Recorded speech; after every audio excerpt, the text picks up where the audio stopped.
Hi and hello watch fans, and welcome back to the Real Time Show with me, your friendly neighbourhood watchmaker, Rob Nuds. Today I am joined once again by our resident provocateur, David Vaucher, and a returning guest for the third time on the airwaves for the Real Time Show listeners, Thomas Baillod of the eponymous brand Baillod, one of the most interesting, dynamic and forward-thinking brands in the watch industry. Thomas, welcome back. What an introduction. Welcome back, Rob. Welcome, David. I have obviously pestered you many times in private and professionally about the watches and the thinking that goes into them, and we've recorded twice together live at events in the past, but this is the first time we've had you sat down for an hour-long episode, and David, I know, is extremely excited to get into the nitty-gritty behind the scenes because this is the first time he's had the chance to talk to you directly. I will kick things off, though. I would like to say welcome again.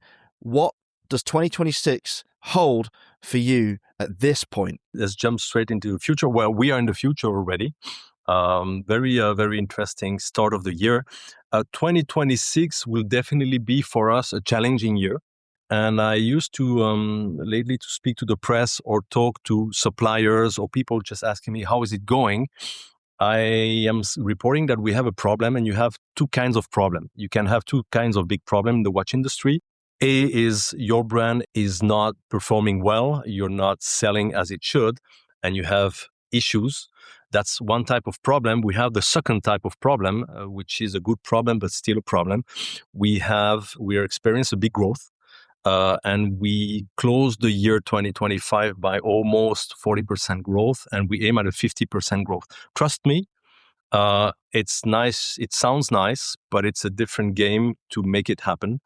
There are a lot of challenges linked to this. I will probably be speaking about this. So it's a year of big growth. It's a year of opening the brand to the world, international markets. We are, as one journalist stated, one of the best kept secret in Switzerland, and our let's say our success in Switzerland stands. We are very much growing and still selling a lot to the watchmakers here.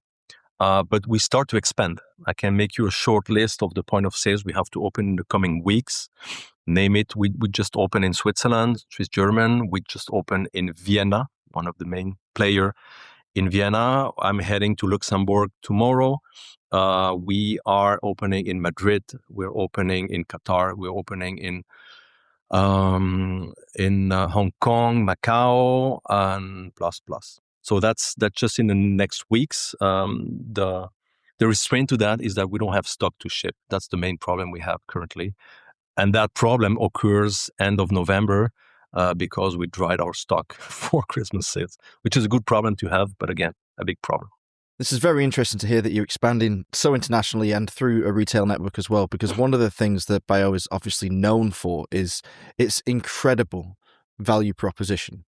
Now, the theory would be, in many cases, in order to offer such incredible mechanics for such a reasonable price, you would have to crush the traditional margins that most brands would build into their product costs to enable a retailer network to exist. How have you done it? Are you having friendly agreements with retailers you take a smaller margin, or have you just simply managed to perfect the production line so much that you're able to offer at that price? You know, the good thing to speak with professionals is that you go straight to the key question. How can this happen? Well, I built Baillod on an experiment many times, and I even heard some reproaches saying, you're against trade. I'm coming from the trade. My background, 15 years, is developing brands internationally. So I am the friends of distributors and retailers. So I would not go or do anything against them. I just make a statement when I launch this brand is that when you buy a watch, the least you pay for is the watch. It's ridiculous small amount usually. I don't want to hurt feelings, so I'm not going to give the percent, but sometimes it's not more than 10-15%. The rest is a pileup of margins, out of which the main ones are trade. And that was my job, by the way, around the world. So I never said I would disappear intermediaries. I said you have to work with them and master that piece.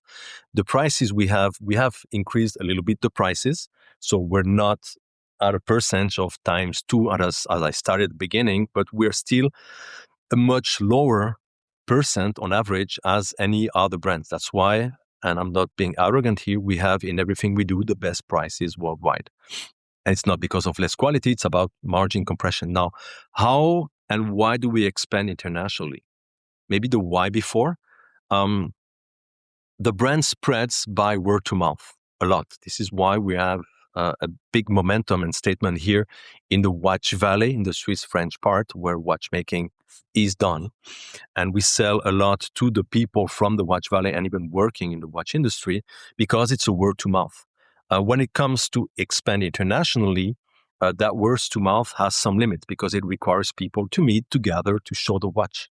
And that's why it comes in the picture to have repair centers, to have authorized centers, to have a place where people can gather and, believe it or not, a place where people can experience and try the quality. Because our main challenge is that people just don't believe us. Because of the price, they think cannot be. It's not possible. It's not Swiss made, blah, blah, blah, blah, blah, blah. So we need to have touch points where people can go and see the watches. And if it's through an authorized retailer that has made its due diligence and that can testify, because they are professionals, that what you see is what you get, and the quality announced is exactly what it is, and a retailer can make that statement. That's why I wanted to extend the distribution and start to open point of sales in key metros, in places where people can gather, because then they can see, touch the watches. How do we do it?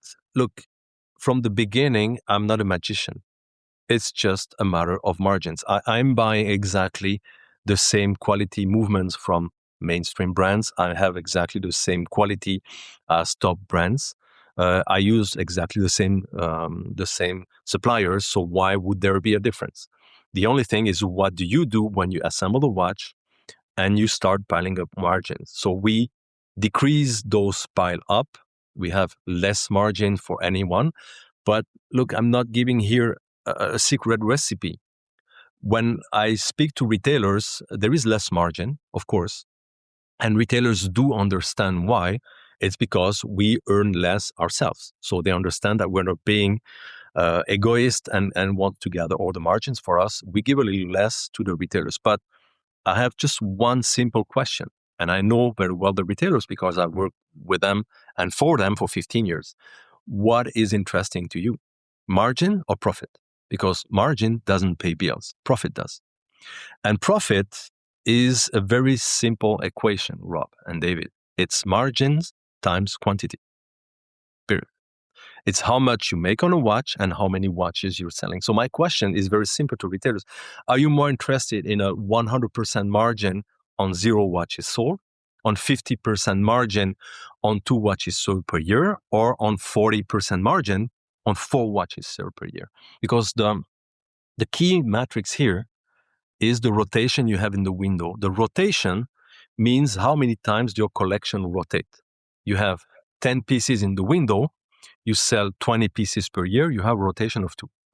You sell 40 pieces, you have a rotation of 4. Usually in the segment where, in the very high-end segment, if you have a rotation of 0.5 or 1 per year, you're lucky. If you're in the middle price segment, as we more or less are, it's a rotation of 2, you consider as being a very good brand. When you are in fast fashion, in the brand of the moment, you hope a rotation of 4. We have a rotation of 4, not being a fast fashion, and even more in the tests we had at retailers. So it reaches the window with prices never seen before, and of course, consumers starts to question, see the quality, and buy the watch. So a little less percent margin on much more watches sold makes the difference and makes the retailer very happy. So yes, for the time being, I can even say that we have the luxury to be a bit picky and choose one retailer. And then, I come back to a very simple process of the Neanderthals. I don't know if you say it like this, from the ancient world, when they wanted to make a fire with a single stick of wood, they would put it in between the hands and start to turn it on one single point to produce heat. And this is exactly what we're doing. Instead of, like many other brands in our categories, opening as many point of sales as possible and put them in competition, and each one has to give away margins just to get the consumer. We choose just one. We pick the best, and we work with one point of sales that we turn and turn so that it hits the window. So of course, they're extremely happy because the results that they have with our brand, with my brand, is extremely positive. It's a very simple recipe. A collection turn of 4 per year is truly remarkable for a brand in this price segment. And that's the least we experience. That's incredible. I mean, the best one is 6 to 7. So that's unknown for me in 15 years working. I mean, that's the benefit of your experience, obviously, and your pitch to the retailers is very wise as well. Would you rather have 100% of nothing or 1% of a success? You know. So, well, and you know, guys, here I'm sorry. I know when people hear about watch industry, they hear watch and they forget industry, but it's an industry, and I was the guy producing, making happen the profit because I was in the sales department, and I don't want to shock anybody here, but a beautiful watch is a watch that sells, unless you make it just for yourself and you put it in your shelves. So I make watches that are highly sellable because they are beautiful, they are designed in-house, they are assembled by hand here in the Châtel in our workshop in-house with our watchmakers, and they are the best price in the world. So of course, so later people will know.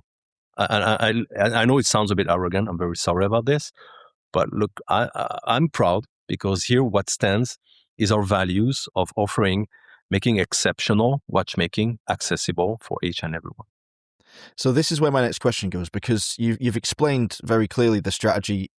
High volume of sales allows for a reduction in traditional margins, as we would say. Well, high volume, we're doing 2,300 watches, so it's still very relatively speaking versus the production capacity, I suppose, is what I mean. But one thing that still costs money and people forget about when they have the watch on the wrist is communication. Now, you're expanding around the world pretty much at once, simultaneously hitting new markets, key markets, the markets you believe that you will have success in, the markets you have established partners within. How do you go about making sure that your communication is relevant to the new areas that you're entering when you must have to operate it on quite a shoestring? Well, if you look at it through the prism of money and how much it costs, don't blame the marketing. Marketing is a small portion of what consumers pay when they buy a watch. The biggest toll comes from the distribution. It's not about hearing about the brand, is how you buy the brand and where you buy it. That's what takes most of the cost. So that's why we started this conversation speaking about distribution and not marketing. Now, still, marketing is an investment for brands. Look, when I launched my Tourbillon, I made a bet. I launched it at a very provocative price. In Swiss franc, it was about 4,000 Swiss franc at early stage. Converted to euro or US dollar, it's roughly the same. Let's say it's insignificant price for 100% Swiss-made tourbillon. And I stayed and I stand to my statement. My guess or my bet was that it would be such an amazing price that it would do the marketing. And it did. So why am I saying this is that at a certain point, the impact of what we bring to the market, to the coast, creates a lot of interrogations, and people start to question, ask, how is it possible, etc., etc. And that alone replaces a lot of marketing investment that we should be doing. The good thing about it is that in our case, the money returns to the consumers buying my products because they buy at a lower price. Whereas when you pay a lot in marketing to make them aware and convince them, they are paying to be convinced, and ultimately they pay the watch much more expensive. So again, it comes down to one key, or let's say how do you say it in English? One destination that is my quest is how can I reach my consumer's wrist with the best possible price. So I just want not touching anything about quality, of course. And I just want to confirm, So Swiss made, just for the listeners, Swiss made is usually 60% of the value, so it's not 100%. But Correct. your tourbillon is 100% Swiss made product based on what you said. Is that The correct? answer is yes. And Okay. you need three things to be able to add the label Swiss made. And if you don't have the label, it means it's not. And it's legally overlooked here. You cannot, by constitution, use Swiss made if you don't respect three criteria. 60% of the value in the watch should be made in Switzerland. The movement should be Swiss, and assembling and quality control should be carried out in Switzerland. We respect those three criteria for all our watches. We go further for the tourbillon, and we have 100% of everything being Swiss made.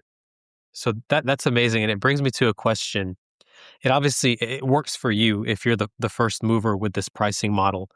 But Yeah. is there any fear at all that you might be somewhat cannibalizing on this idea of a Swiss watch? You're devaluing the very thing that you're selling to people. That's the first question. And second is, have you lost any friends because of your approach to how you're doing business?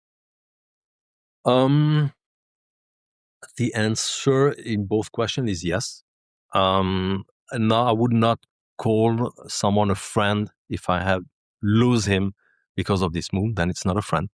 Then it's envy or frustration. Look, yes, a tourbillon is the holy grail in the watchmaking. On a chess, it's the king or the queen.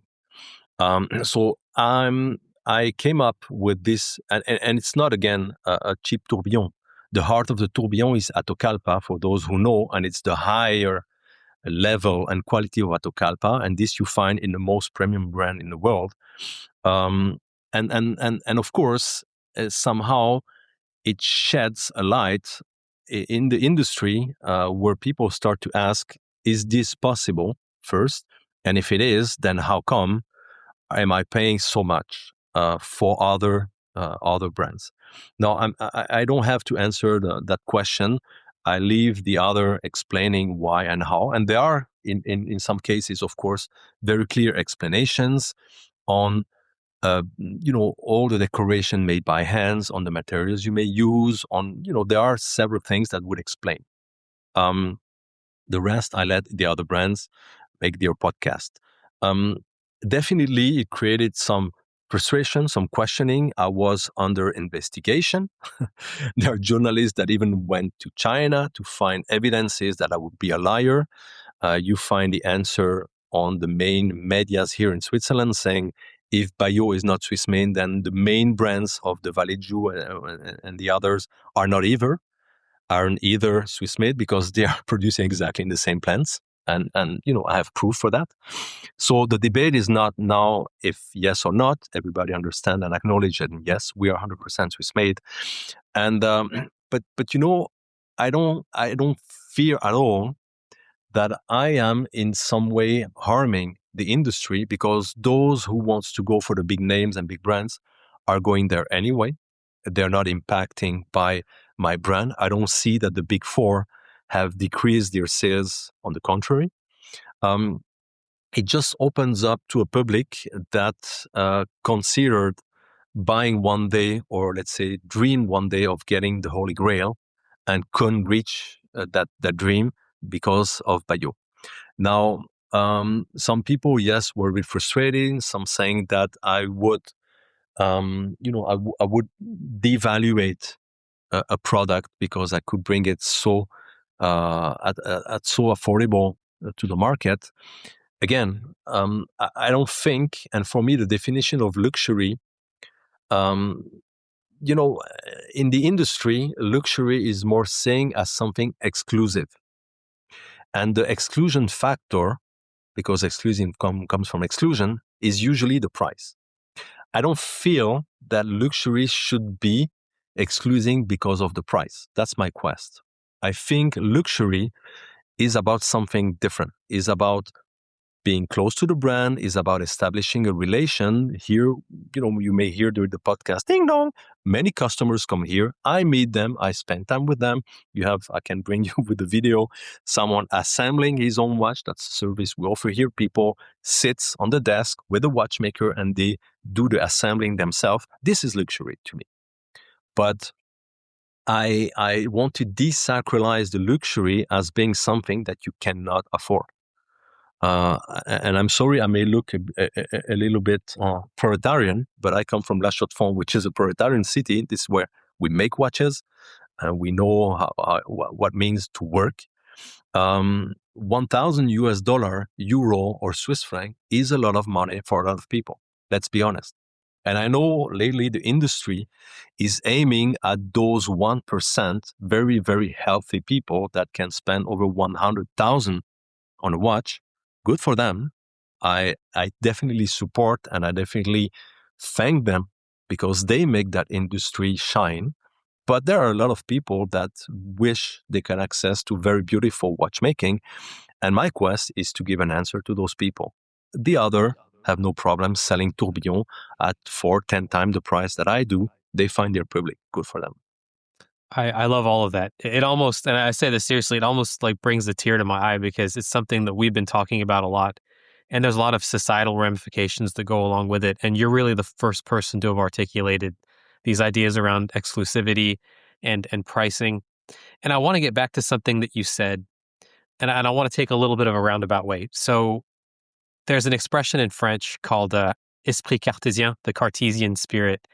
And I can just tell that you have that in how you talk and how you run your business. And it seems to me like you would have a metric for every single step in this watch kind of production and selling process. And what I'm getting at here, so what I'm getting at is that when people think about starting a watch brand, because that's what a lot of our listeners dream of, they think of the watch and they forget the industry. So how much of your approach is just straight math versus some of your passion going into these products? Can you quantify that in any way? Thanks. I love the question, and thanks for asking. Look, well, you understand exactly my speech. You have to go to the roots of this brand, which is visible 6 years, and visible or under the ground 251 years now, because the Baillod family has been active in the watch industry in the state of Neuchâtel, which is, let's say, the heart of the watch industry in Switzerland, where we produce things, by 1775. I started this brand out of mistake. Believe it or not, it wasn't my intention. At that time, in 2017, I quit a job as vice president of an international watch brand, and I started as a consultant. And I was consulting for independent brands, fashion, high end, etc. But I started teaching, doing lectures at university, and I started my own academy, which I paused now. It was called Watch Trade Academy, where I taught international watch distribution to hundreds of executives from the watch industry, out of which many has launched their own watch brand. I was explaining them how you sell a watch, because nobody's explaining you this. Everybody teaches how to spend the money, but nobody explains you how to earn the money. So my quest was, it was almost mathematical, because as an industry, there are, the price you pay in a store is the results of a lot of operations, margin, intermediaries, marketing. It's a lot of money that everybody takes apart. And ultimately, you have the watch on your wrist as a customer, and you pay a lot of money so that a lot of people can eat. Great. And I rationalized this. So at the beginning, I did not even want it to launch a brand. I had an approach. Let's not go too much into this, but I was questioning two business models. The commerce, which is what you and I know as the regular stores. You go there, you find someone welcoming you, you try the watch, you buy it. This thousands of year old trade system is extremely good in terms of experience, but very costly. 2/3 of the price you pay is not the watch, is how you buy it. And then came the digital component to it, the e-commerce, which put the E in front of commerce, which is the online sales, which theoretically cut intermediaries, and you buy directly from the brand to the end consumer through the store, e-store, and this is in your pocket on your phone. That has cut drastically margins of intermediaries, but the problem of this, if it's very good in terms of margins, because brands recover the margin, it loses completely the taste of experience. It's dry as cold as the pixel of your phone.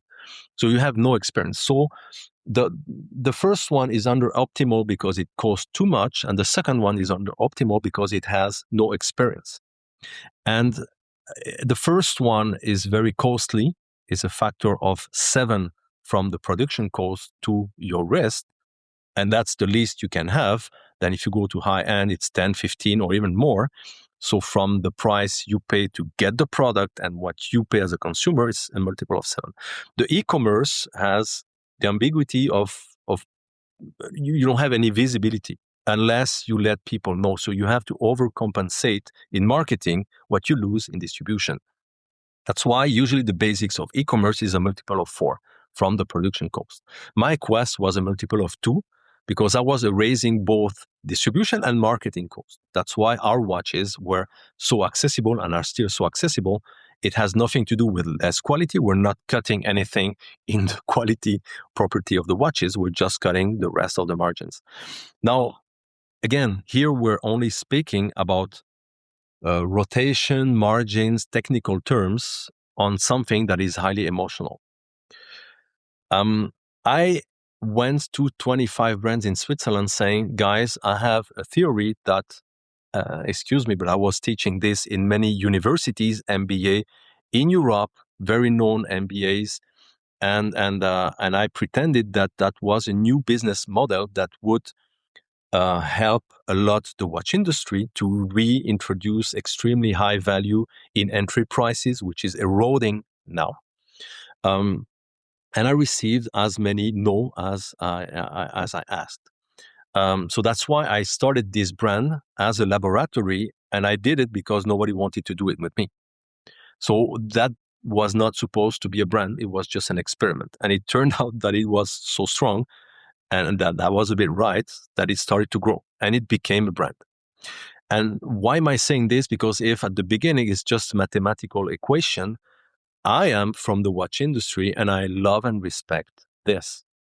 That's why I went even further saying, look, if we are to make a brand, let's do it properly. So we have our headquarters here in the heart of Neuchâtel, which is the heart of the Watch Valley with La Chaux-de-Fonds. And we design in-house, we assemble the watches by hand in-house, we make everything properly, and we create the best possible and most beautiful watches. So there is an emotional component to something that started as being very mathematical.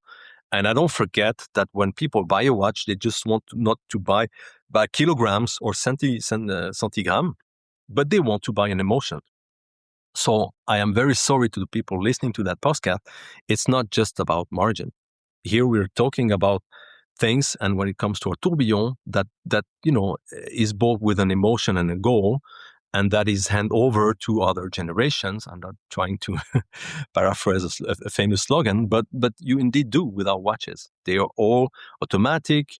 They're all you can all repair, and it all goes through decades and centuries. So we are doing very high sensitive and emotional watches, but still adding a component and not forgetting the basics of it, which is to make it accessible. So on that point, and I was going to ask you another question, but you've set something off. So in the watch industry, there's basically 3 ways to make money. It's you raise prices, you can sell more watches to the people that already have them, or you can grow the pie. Or And you can squeeze, the suppliers and tell them that they are selling you too much and too expensive the products, and that's a bit insane. I'm sorry to say, when you understand that the watch is 15% of it, and you're squeezing those 15%, which is insane. That's why. Yeah. So we'll get back to that. And with that added, I think the watch industry does 1, 2, and 4 very well. I think 3, bringing new people in, they don't do as well, and it's becoming harder and harder because of the fact that, as you said, this price segment is sort of eroding. So going to your clientele, it seems to me like you're still a niche brand, but you offer this value that would actually be great to have more people come in and discover mechanical watches. So can you give a bit of a breakdown in terms of who is buying your watches and maybe what strategy you have around which segment you're actually pursuing? Um, Look, when it comes to segment, it's a bit blurry in my brand because we go for things that we're passionate about. And you find in our brand very beautiful watches at 600-700 US dollar. And it goes up to 13,000-14,000 US dollar when it comes to flying tourbillon with moon phase, etc., etc. So we go across mainly 3 segments, and brand usually don't cross more than 2 segments. So that's unusual, but I don't care. We're just doing things that we like, and that's it. And if you look at what it should cost, we're definitely across more than 4 segments because our flying tourbillon 100% Swiss made, when it costs 12,000, it should cost, by the way, 50 or 60,000, which is definitely another segment. But anyhow, um, what was the question? I lost. No, so regarding the mix of customers that you have and that you're Yeah, pursuing, the mix like, of customers. That was it. Look, we are selling most of our watches now here in the Watch Valley. Um, so when a cook eats his own soup, it's a good news.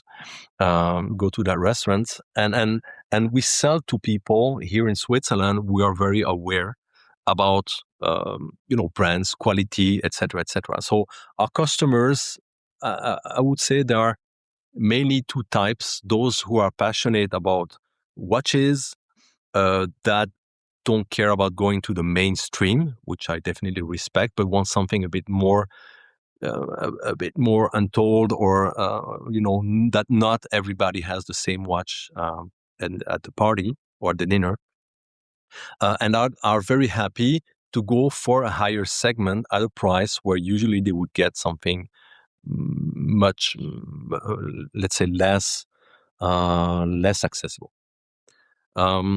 And the second one, which we are very proud of as well, are collectors, watch aficionados that have very high-end watches, very expensive watches, but they see us as something promising, something interesting, and somehow they would like to test those watches and say, is that possible? Tourbillon with those parameters at that price, let me try.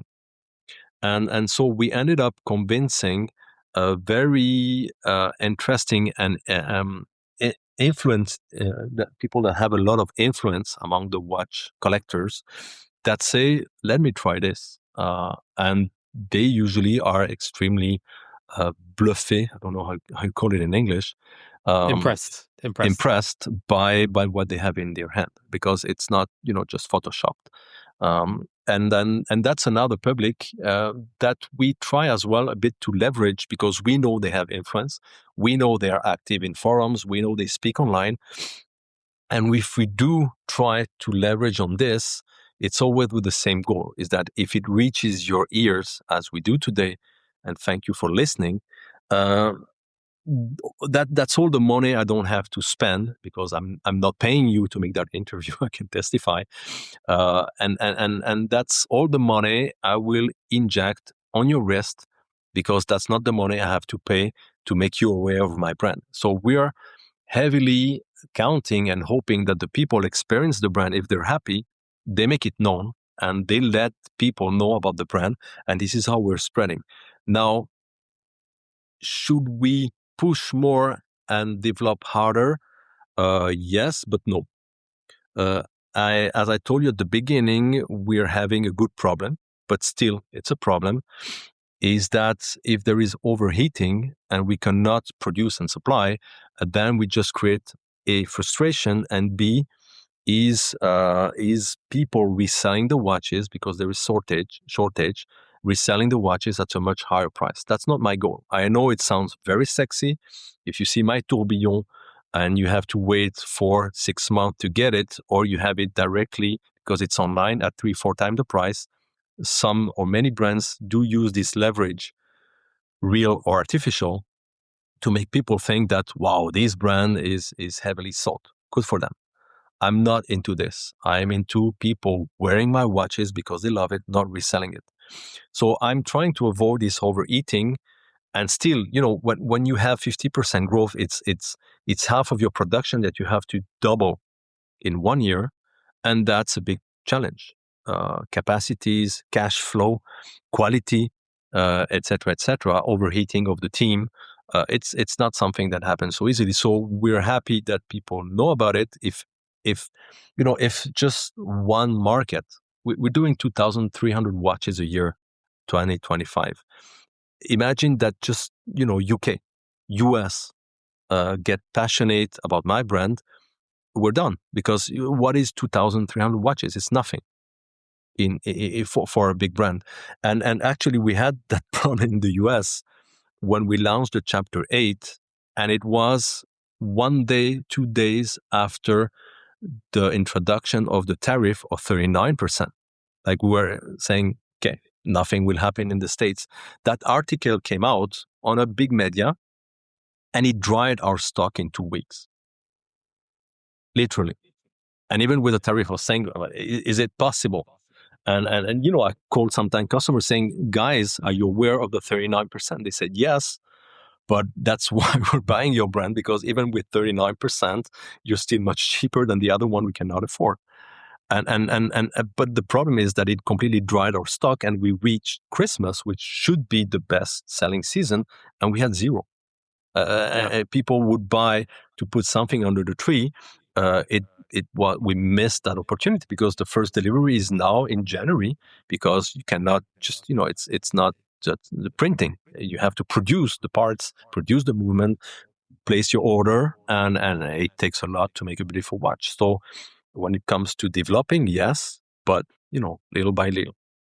So I want to touch on the production aspect, but before I do that, I just want to tie up what we were talking about with one more question that I want to get your take on. So a couple weeks ago, we recorded an episode about a watch from Atelier Wen, and their value proposition is basically to merge East and West and really highlight Chinese craftsmanship. And that led to a discussion on the fact that actually a lot of Swiss-made watches incorporate Asian parts, and we were okay with that. That's totally fine.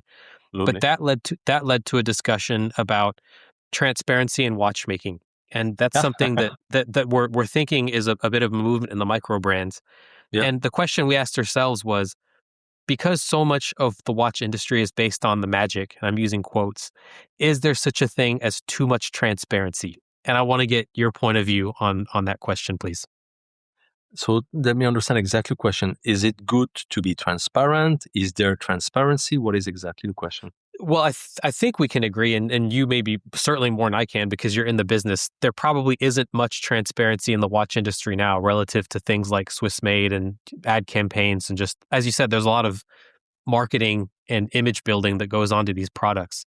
So as there is a move towards transparency with brands such as Atelier Wen and yourself, even though you're going about that in different ways, is there a point in the future where maybe the consumer does lose a bit of that magic, and then a watch from one brand just becomes somewhat identical to a watch from another one? It's just parts being built up together.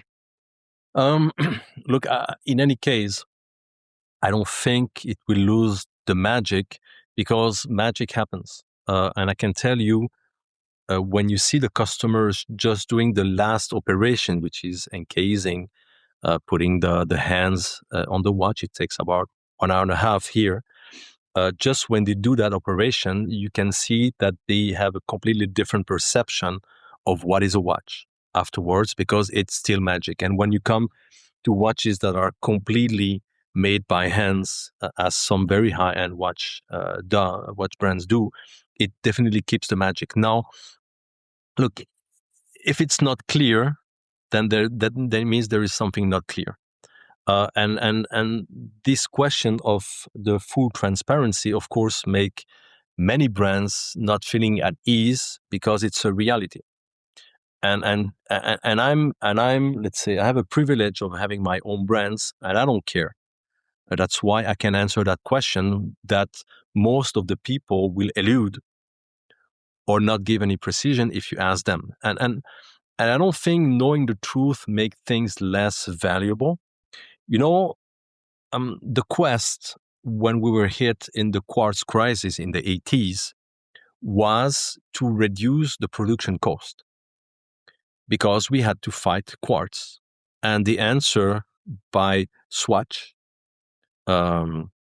Hayek, he was not alone, but the history we remember his name, was to reduce as much as possible the production cost. So automation here in Switzerland was one answer, but the other answer was to send the production to places where it costs less to do. You know why La Chaux-de-Fonds is one place that is heavily developed in the watch parts, and most of the parts of the watches are produced in La Chaux-de-Fonds because that's up there in the mountain where I was born, and it's high, it's cold. Winter lasts many months.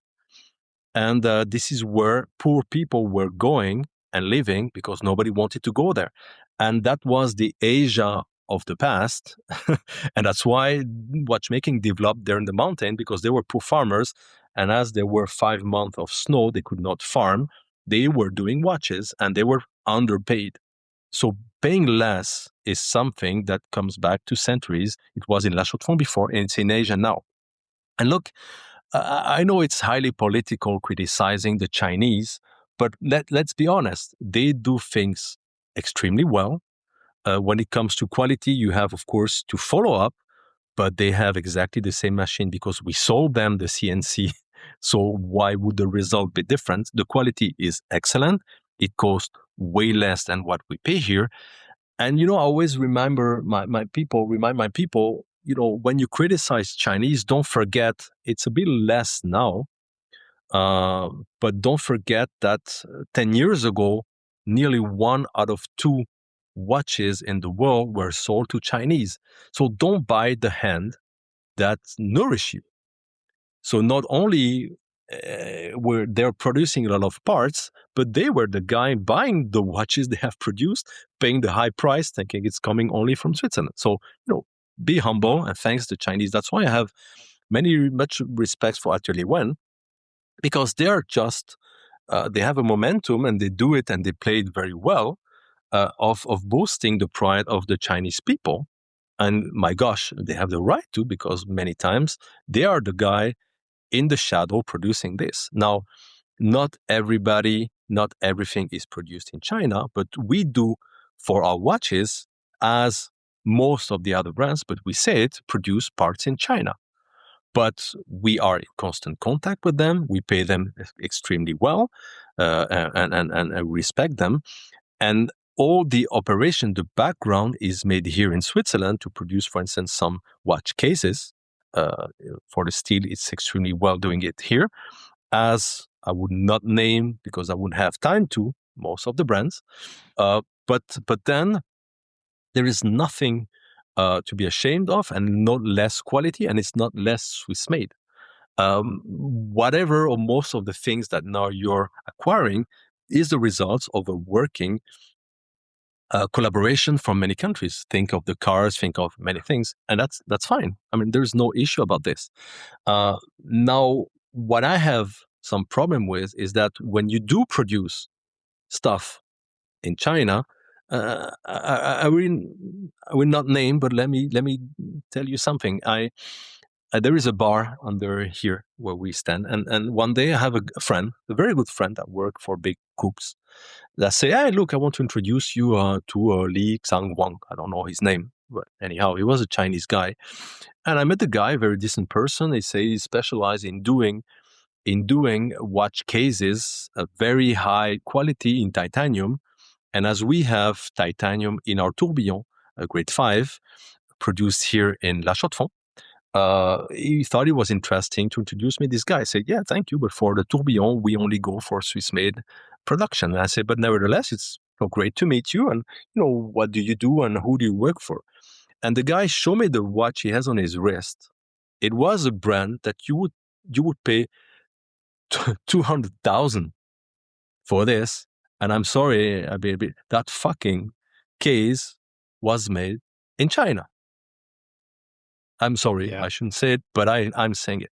And why I hate this, because my tourbillon costing $8,000, everybody's coming after me. But are you sure there is not even 0.1% of blah, blah, blah? But nobody's challenging these guys selling at $200 because at that price, nobody would think. And this is where I have some issues. Yes. Fair enough. Well, that's a fantastic answer. This is why we call it the Real-Time Show. We want real opinions, and that's a real opinion. And what I want to do now is pivot back to something we've talked about. So, as you said, about 10, 15 years ago now, China was a huge buyer of watches. They cracked down on, I guess, gifting, you can call it. That led to a downturn. We are now in another downturn, which is due to another set of factors. So we are in a downturn. However, you have grown at 50%, and you are having trouble finding manufacturing capacity. And I'm having trouble squaring that. So how is it that in a down market, you are having trouble finding manufacturing capacity for your watches? Look, first, it's very easy for me to come and boast, saying that we have 50% growth. It's very easy because we haven't started yet. So any new market that we open, and imagine UK, imagine Germany, getting a bit aware of my brand, can easily double the capacity. So there is nothing, let's say, to be arrogant of having this growth, because it's a natural growth versus established brands that are operating in every market and see a downturn in two main markets that make big portion, let's say 40% of sales, mainly China, with its proxies, or markets that are Hong Kong, that was one of the big hub for Asia and China, and the other one being US. Now, US accounted for 20% mostly, or nearly, of watch exports. And because of the tariff instability, et cetera, of course, that market was affected.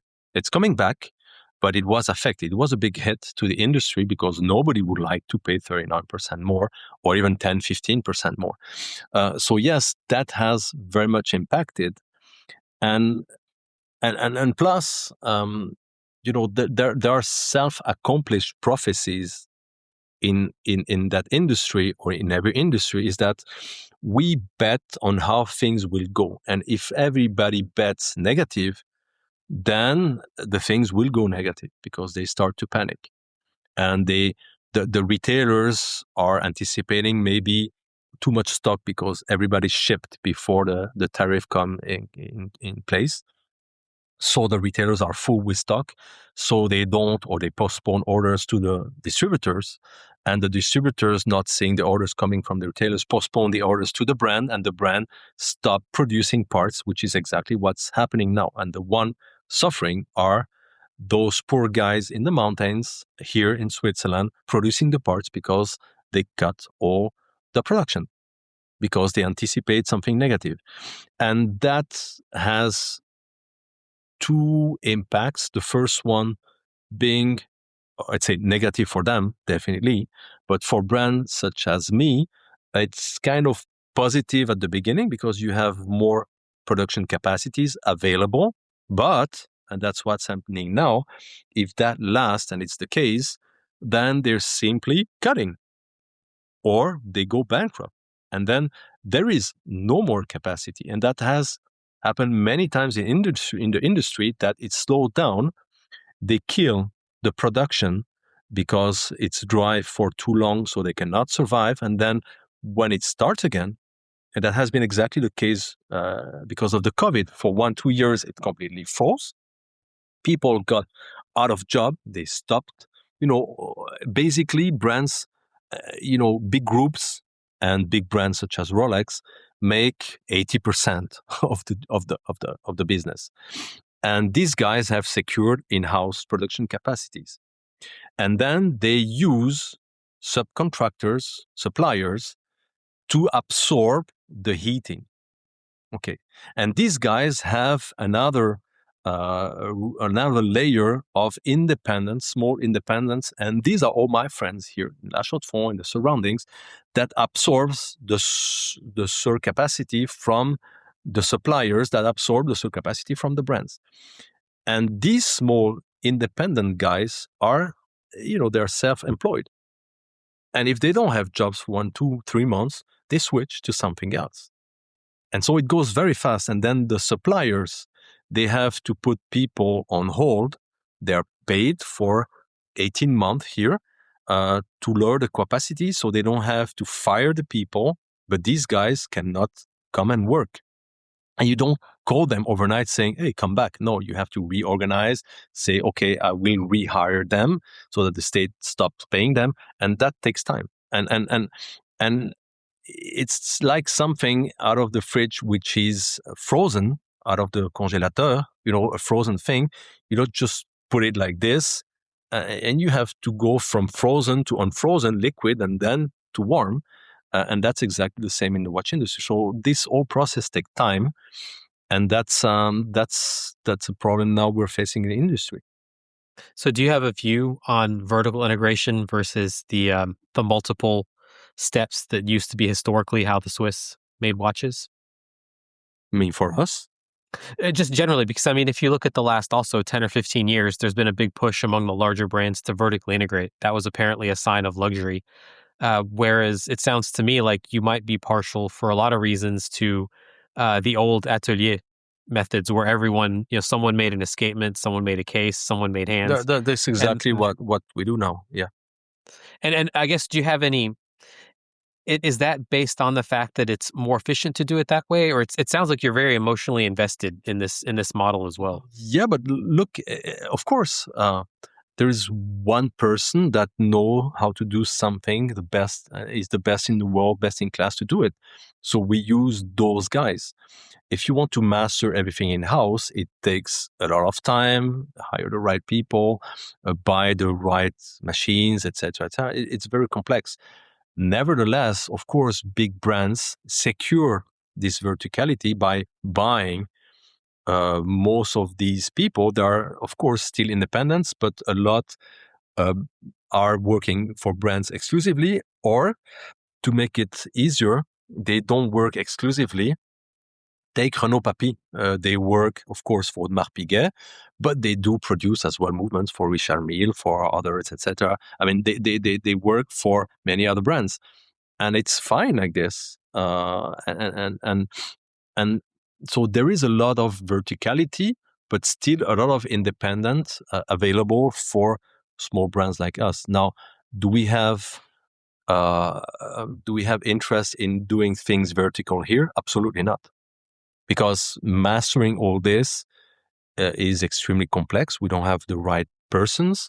And even if we would do so, the result is that we would have to multiply by 10 our prices, because that's the job I admire. The real guys on their workshop doing everything. Like, we collaborate with the very famous now watchmaker Olivier Maury. He's in La Chaux-de-Fonds. This guy is amazing. He literally creates the parts of the movements to make the watches. And this is the guy equipping our tourbillon. And this guy, literally see him designing. We spend sometimes evening. I see him from a piece of metal creating the part in the movement that will create the calendar or the moon phase. And it literally creates from the raw material. And that's the job that is amazing. Yes. But if you have to do everything by hands, then it's less industrial and much more expensive. So on that point, one topic that I always come back to when we come to watchmaking capacity is labor, skilled watchmakers, because as you said, it's a skill. Do you employ any watchmakers in-house? And can you maybe speak to this? I hear there's a shortage of watchmakers, but then at the same time, we're at a downturn, which means layoffs, unfortunately. Do you have any views on the current state of the watchmaker market, rather? So we do have two. Another senior watchmaker is coming. I mean, he will act as head of production. He's currently employed in a big brand, and he resigned to come to my brand because he loves the adventure. So we'll have 3 watchmakers that can assemble up to tourbillon. So it's not just starters. So that's the answer for my brand. For the rest of the industry, let's be honest, I cannot answer your question. I don't have that visibility, and I would not pretend I know everything. No, as a matter of fact, I know there is a lot of layoff, which you don't hear of, but we hear it because it's our friends, cousins, and friends of friends that are losing their jobs here in the Watch Valley, which is a bad sign.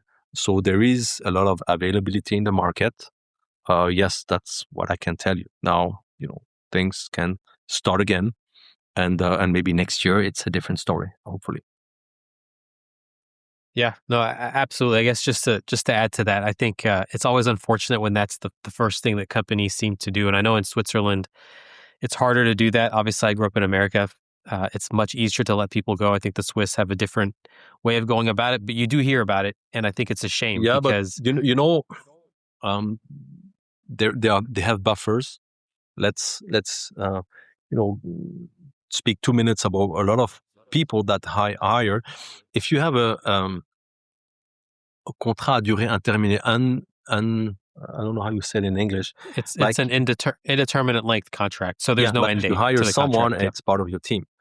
But you have a lot of CDD, as we call it, so it's a defined time, and you renew it year by year or semester by semester. And these guys, it's just like temporary people, and you just don't renew. And that's the buffer a lot of big brands are using, and that's happening pretty much. And that's just, I'm sorry, we're not renewing, so thank you, goodbye.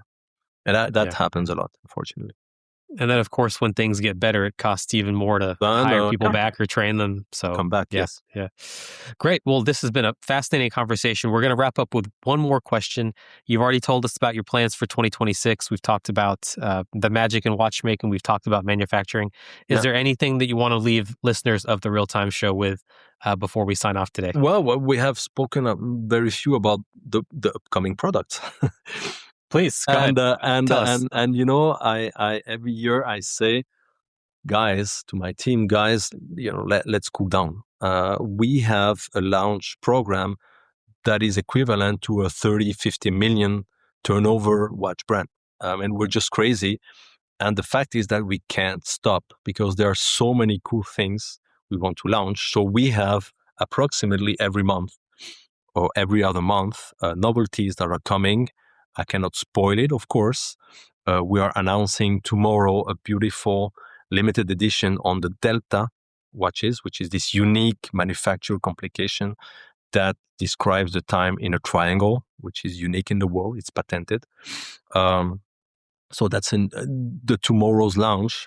Then we have another thing next month and another, we'll wait March, nothing in March, but April, there are the Salon in Geneva. We'll be there at Time to Watches, and we'll be revealing 2 novelties that are amazing.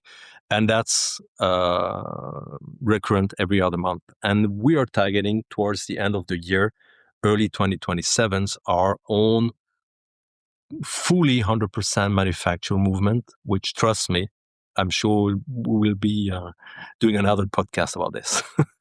We would love to have you on.